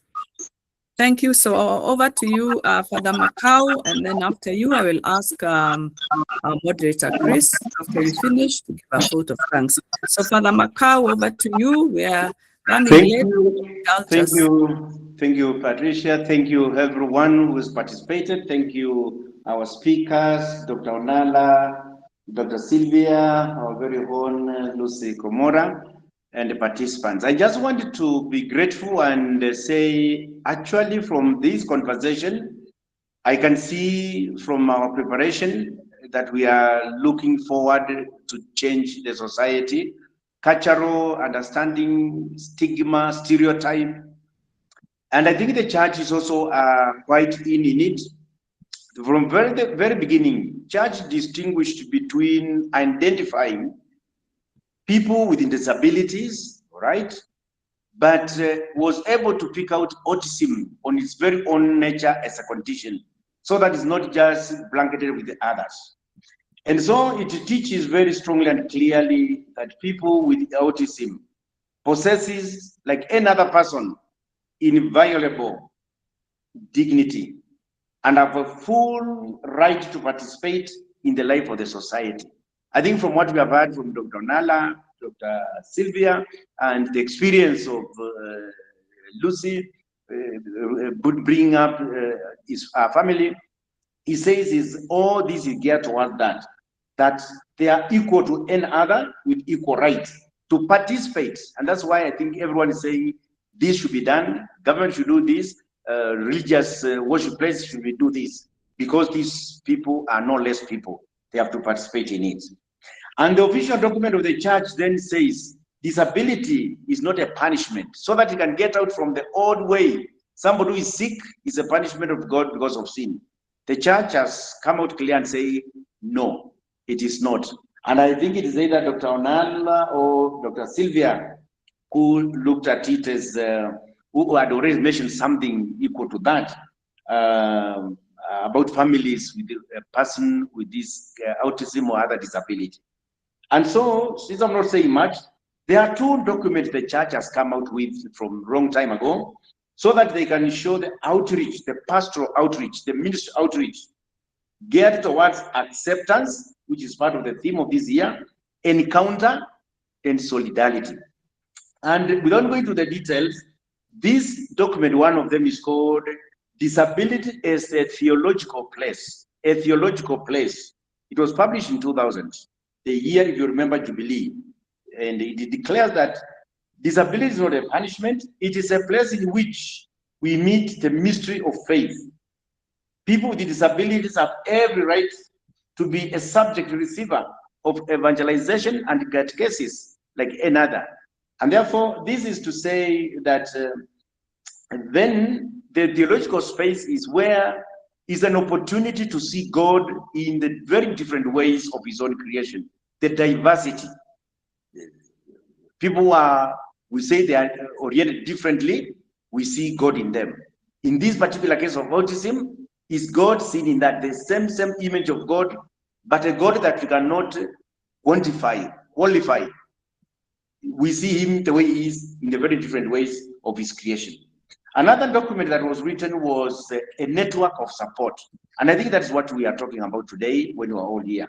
It is a pastoral care document that emphasizes there is a need for efforts by all people to favor acceptance, taking into account the fact that autism lasts a lifetime, it has been said to us, and we are called for a network in order to support, to give services with comprehensive and accessible points.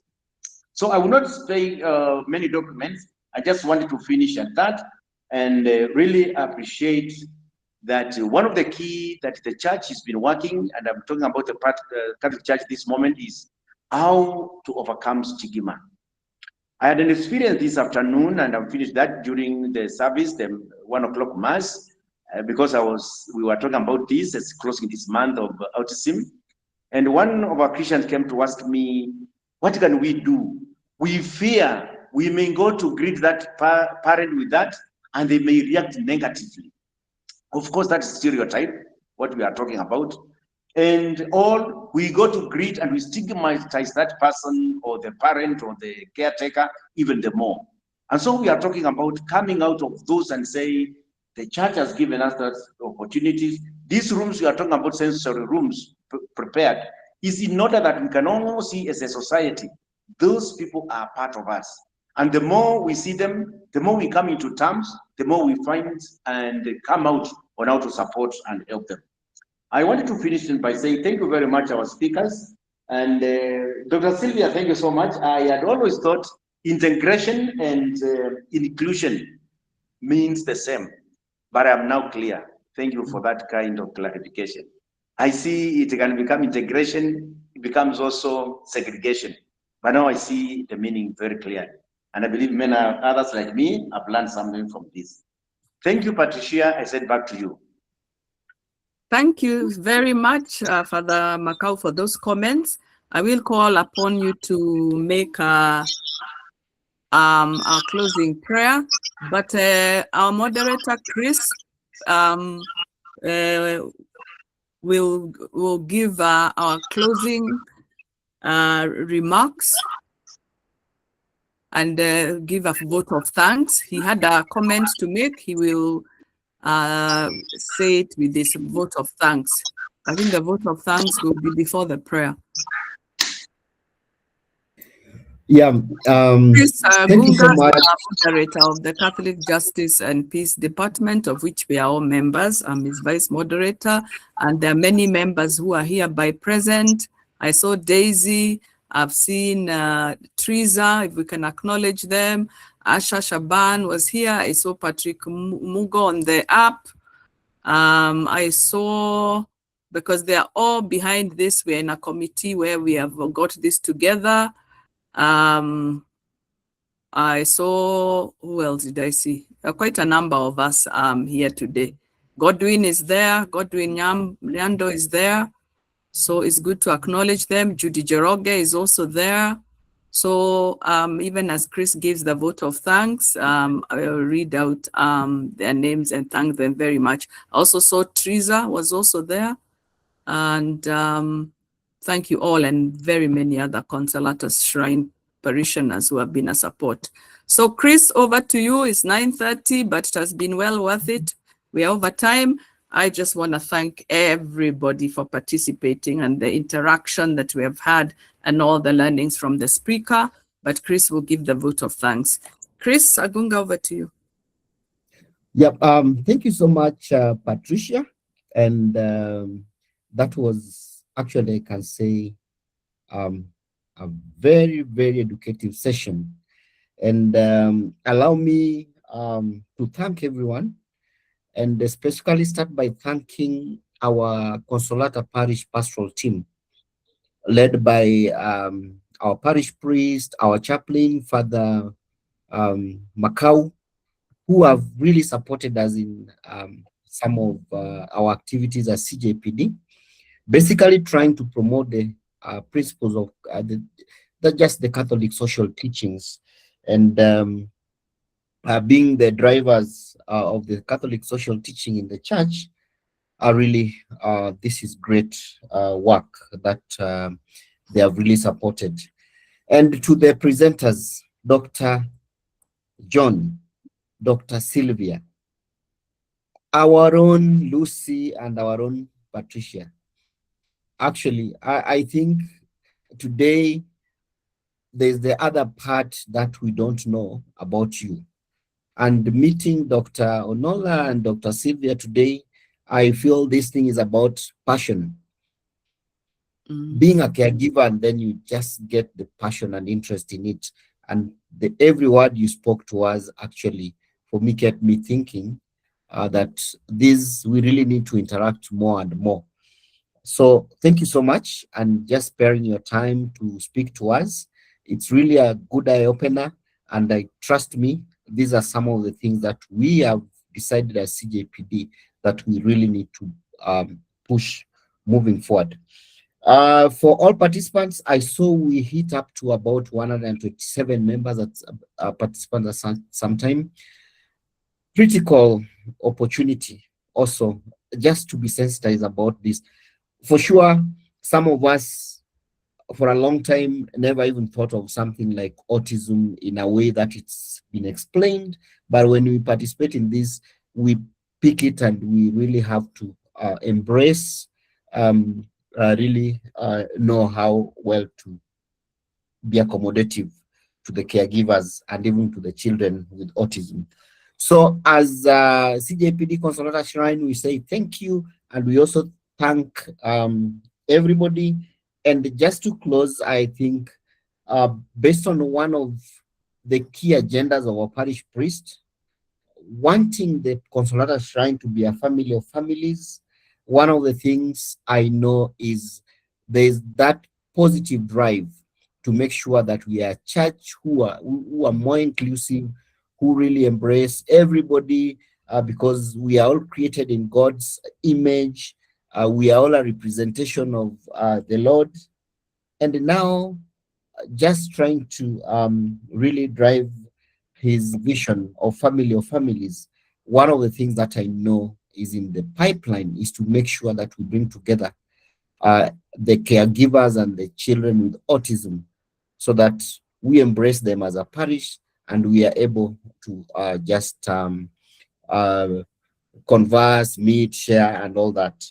And we'll be happy to invite you all the time. So for today, it was a worthy long 2 hours to listen to the speakers, and I say thank you. Thank you, Father Macau.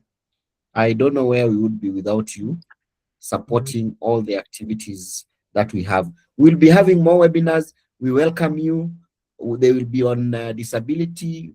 Today we are on autism. We'll have several webinars, basically just to be more inclusive and trying to promote the Catholic social teaching. Otherwise, thank you, Patricia, also for the good moderation. Your talent, which I didn't know. I think we now have to make sure we use it effectively. Otherwise, thank you, and I'll take it back to you so that we can have a closing prayer. Thank you. All right, thank you very much for those closing remarks. Daisy, I think, wants us to say this prayer. We said it on Sunday when we had the Autism Awareness Month on Sunday. So Daisy wants us to lead us through this prayer for the children or people with the ASD or the Autism Spectrum Disorder and their caregivers before Father Macau says a final prayer. So Daisy, lead us. Yeah, I think Father Macau can also lead then with the Okay. sign of, yeah. Okay. Father Macau. In the name of the Father, and of the Son, and of the Holy Spirit. Amen. I think we Prayer can all for pray. people Yeah. with autism spectrum disorder and their caregivers. Let us all pray. Yes. Dear God, Dear God, you formed us with love and purpose. You knit us together in in our our mother's mother's wombs wombs and call us call us by by name. name. We lift Lift up to you today our brothers and sisters with autism spectrum disorder, their their caregivers, caregivers, families, and all who can support differently.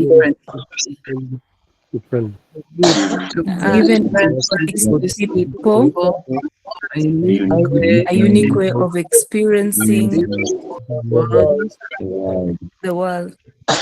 Help us see their gifts, Their gifts, listen to their voices, and and honor their dignity. protect Protect them from misunderstanding, rejection, and harm. harm. Let them Let them know they are unconditionally loved. You see the love that requires and hands never stop serving. Amen. Amen. Amen. So just receive the blessing, asking God to continue blessing all of us, continue giving us more insights, continue showing even love for those we care, continue giving us symbols of solidarity, gestures of unity to each other, and the resources to take care of this that God has created. May we be able to do this webinar go beyond ordinary awareness and reach out to acceptance and action, move us from word to understanding and inclusion. And as we leave this space of this evening, keep us connected in spirit and purpose. We ask this in gratitude through Christ our Lord. Amen. Amen. Amen. Thank you very much. May Almighty God bless you, Father, the Son, and the Holy Spirit. Amen. Amen. Have a peaceful night for everyone. It was really moving. Very good indeed. Thank you. Thank you so much. Thank you, everyone. Good night. Thank you, everybody, for attending. Good night. Have a blessed evening. Good night, everyone. Thank you.